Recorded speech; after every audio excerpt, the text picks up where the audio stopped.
The noon hour of Madness and Mayhem, the podcast.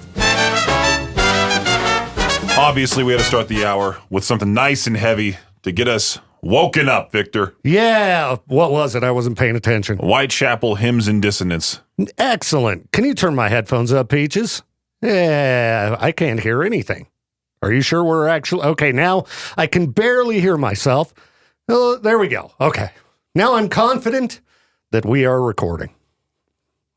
Cool. I gotta be able to hear myself. I spent most of yesterday playing this very fun game that I think you should also get. It's only $5. What is it? Hamster Hunter. Hamster Hunter? Yeah, you just kill hamsters. Damn. That's all you do. Oh, but I like the little hamster. You just destroy them.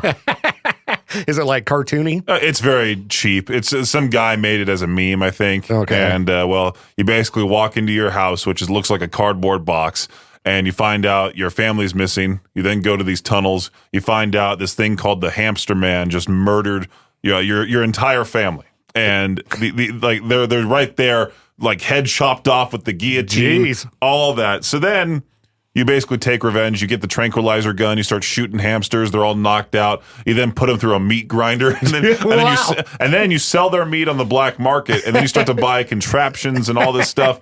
By the time, you're a good portion into the game, you're making hamster burgers that you're then selling on the black market itself. That does sound fun. Yeah. A bunch of other stuff I can't say on the air, but it's pretty graphic, but it's all cartoony, so it's passable, All right. Yeah, I intended to play video games this weekend, and I just did not get around to it. You just got to tell everyone in your house, shut up and leave me alone. Well, but by the time it was like, okay, everyone's getting ready to go to sleep, maybe I'll play some games. And then I'm just out cold.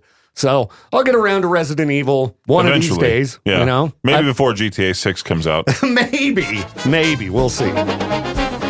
It's the noon hour of Madness and Mayhem. I am Peaches. I'm Victor. Maynard James Keenan was just on the latest episode of What's in My Bag that they do at Amoeba Records. And okay. I like that record store, but I hate that series. Only because they choose the most eclectic people to then choose even worse, music choices.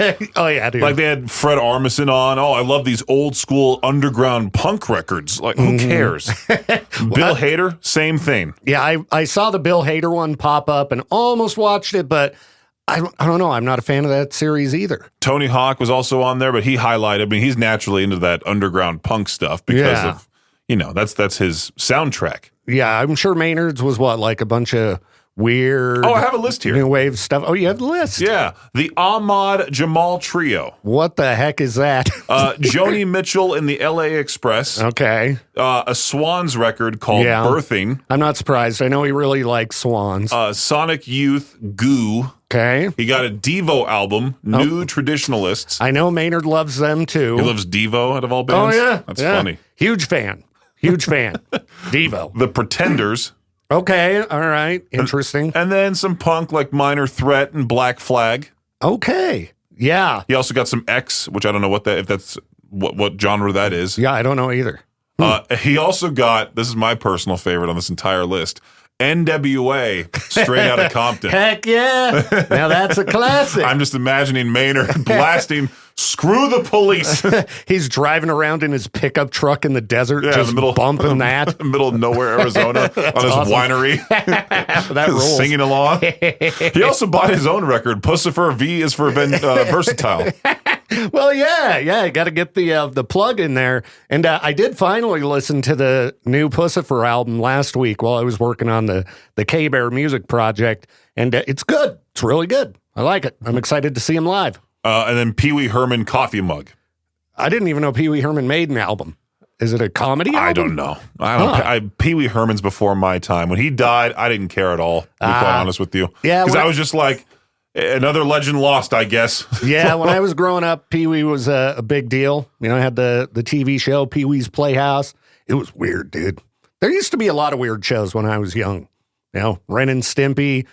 Shows were just different back then. I don't know. I know somebody was. I think it was Aubrey's mom that was trying to say the Backyardigans was the superior children's show. I'm like, you're out of your mind. Obviously, no. Blue's Clues, Barney, Teletubbies, The Wiggles. Those are my big four. Oh, jeez, yikes! You know, Victor, if I was in charge, I would do something like this. Maybe.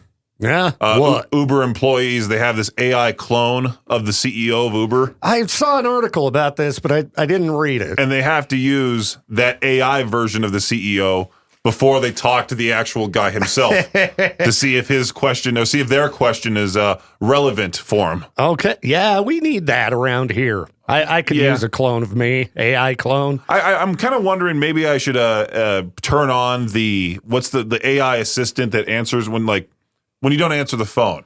Yeah. And the AI assistant goes, "Why are you calling this person?" Oh, yeah. I forget you can do that. Maybe I should. Maybe you should. But then I think I would confuse my old Uncle Sonny. Yeah, some people might not get it, think they called the wrong number or that it's a scam or something like that. I still keep getting those spam calls. Oh, me too. All the time. It's even worse now. They're relentless, dude. I'm always getting offered big fat loans. See, I keep getting asked for Janet Martinez or the one lady that made fun of me, and then I said, "I will find you," then I hung up. Yeah, she calling you back? I think it's the same type of thing. It's always the worst whenever somebody calls you and then just doesn't say anything. Oh, yeah. Then you know. You sit and then you there. hear that boop. Mm-hmm. And they're like, "Hello, this is so-and-so calling about your loan application." It's like, I didn't fill out a loan application. You're a liar. Don't lie to me. I will find you. It's kind of like when you you already filled out a form for something, and then you start getting the spam calls. Like they just linked your phone number to some type of list. Oh, dude, the modern day irritating phone scams, and I don't know if you get them in the mail too. I get a lot of stuff in the mail. Call about your mortgage. We got important information about your mortgage. No, I keep getting just mail for other people that used to live in my apartment. God, you've been there years. Been there for 5. I guess every once in a while I'll get mail for people who lived there before me, and I've lived there 12 years. Some lady keeps getting wine monthly magazines, and I give those. I give those to Aubrey so she can cut out certain parts and put it in her scrapbook, and she has fun with arts and crafts with that whole thing. What was I going to go to? I completely forgot I was going to talk about here. You were talking about the AI assistant. No, but I lost my train of thought. It was going to be something funny. It was going to be like cloning yourself, cloning Jade. No. Speaking of clones, that does remind me, there was a video that popped up of Jim Carrey ripping off the mask, and it was him the entire time. Yeah. But we don't know if that's real or not. I think that was AI. I think Jim Carrey people hadn't seen him in a while or something. He just doesn't care, I don't think. No. He's conquered Hollywood. He had a legendary run back in 1994. Yeah, what year was it that he had 90s? 3 movies in a row? Dude, he used to be in every movie. He was huge. And those movies are good. They're good. 1994, yeah, widely considered to be the best and most defining year of Jim Carrey's career. In that year, he became the first actor to have 3 films reach #1 at the box office in the same calendar year. You had Ace Ventura, Pet Detective, The Mask, and then Dumb and Dumber. Wow, all of those came out in the same year. Same year. That shows you how great movies were back then compared to now. No kidding. Now they take 20 years to make a movie, comes out, sucks. And sometimes, even the artsy fartsy ones, nobody really cares for.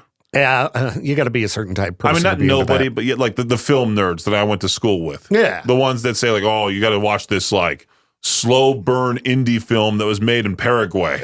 I like that kind of stuff. It's horrible. It's not for everybody. It's like listening to Pink Floyd. It's that's exactly. I like that too. When you have hours upon hours of instrumentals, and then it gets interrupted by some type of lyrics, and you're like, okay, yeah, I this love is that fun stuff. music. That's great. I watched one movie this weekend. I watched Joe Dirt. So nice, high quality, slow burn indie artsy film. You're gonna watch Prisoners. I do need to watch Prisoners. Watch it with Becca and specifically her kid as well. And with her child. Because the kids go missing in that movie and it might scare her to not leave the house. Oh, you know what? I did watch some other movies. I watched Insidious 1 and 2, and those were pretty good. They, not too bad I think they're PG-13. Okay, you say you have all this time. You're doing all these chores around the house. You're so busy. But then you tell me that you watch all these movies in a weekend. Well, you got to do something late at night. Watch a movie. No, play a game. Yeah, but sacrifice the movie time. I know, but nobody else wants to watch me play video games. Well, there was a time. Well, there's other TVs in the house, right? That's true. I have a TV in every room. Yeah, tell them hey, there's a TV elsewhere. This is my house. You moved in. What are you talking about? There's a lot of shenanigans that go on around here, but I don't think there's enough. I agree. I feel like there needs to be full-on chaos behind the scenes. Full-on chaos. Like what happened with the Howard Stern show. They were always doing something. Yeah. Always messing with other radio stations. I think at one point they just started this new Playboy channel on Sirius XM. Okay. And Richard Christie ran through that party butt naked. He just streaked right through. Now, I would imagine if one of us did that in this building. Well, obviously, I'm not saying do that because nobody wants to see any of us naked, all right? No. But I saw this post, and it made me think how much chaos would ensue from this. This lady said, I put in my 2 weeks notice at my toxic job, and I've been putting help yourself Post-it notes on other people's food in the break room fridge. It's causing an unbelievable amount of drama. And there's been plenty of blame on certain things. Like Katie, I think, blamed me. I heard from one of our listeners that was listening to Z103 at work because they were forced to, kind of thing. Even though they want to listen to K-Bear, they were forced to listen to Z. And I guess Katie blamed me for eating some of her cookies or something like that. Oh. And I'm like, well, I wouldn't touch your food with a 10-foot pole, all right? Yeah, well, the problem is... I don't want any drama around here. Sometimes you'll open up that fridge and it looks like, a local business has donated a bunch of treats or something. Like there was some kind of, I don't know what those were, fruit cups or something. You see those in there the other day? I say I don't want any drama, but I want to observe the drama happening with other people. I don't want to be a part of it. Gotcha. Yeah, I almost contradicted myself there. But the fruit cups... those were all Katie's, I thought. I assumed. But it was one of those things where it looked like, oh, hey, somebody donated a bunch or dropped off a bunch of treats. Maybe I missed the email about this because it was a big container with only a few things left. You would check your email. That's exactly. You wouldn't just dive right in. No. Right. No, unless it's like sitting on the counter. Usually that's a open, Okay. Open invitation. Nothing makes me more irritated around here than when there's a box of donuts. There's still a couple left. And I don't know who's doing the cleanup at night. They just toss them. Yeah, because they'd be fine the next day. I want to come in the next morning and eat those. And also, I'm glad we don't have that one person that would eat like a third of a donut and put the rest in the box. Oh, yeah. Whoever was doing that for a while. That was the stupidest thing on the planet. Yeah. Because nobody wants a part of a donut. Right. Nobody says, I crave 3/4 of this maple bar. That's right. No. If you're on a diet, don't eat a donut from the company box. Yeah. Just have no treats. No treats. And nobody cares you. if you're on a diet either. Don't go sharing it around with everybody that you can't have one of the donuts because you're on a new diet. Yeah, we know. Nobody cares. We know who we're talking about here. Oh no, there was a previous guy. Yeah, that was a health times. Nut. It's happened a few times. Yeah, that's probably the person who was taking a quarter of a donut. No, I made sure because I was trying to hunt down who it was. Oh, yeah, I'm not surprised. And he was already on his way out, so I'm like, okay, perfect. I don't need to be like, you should just leave. The noon hour of Madness and Mayhem is a production of Riverbend Media Group. For more information or to contact the show, visit riverbendmediagroup.com.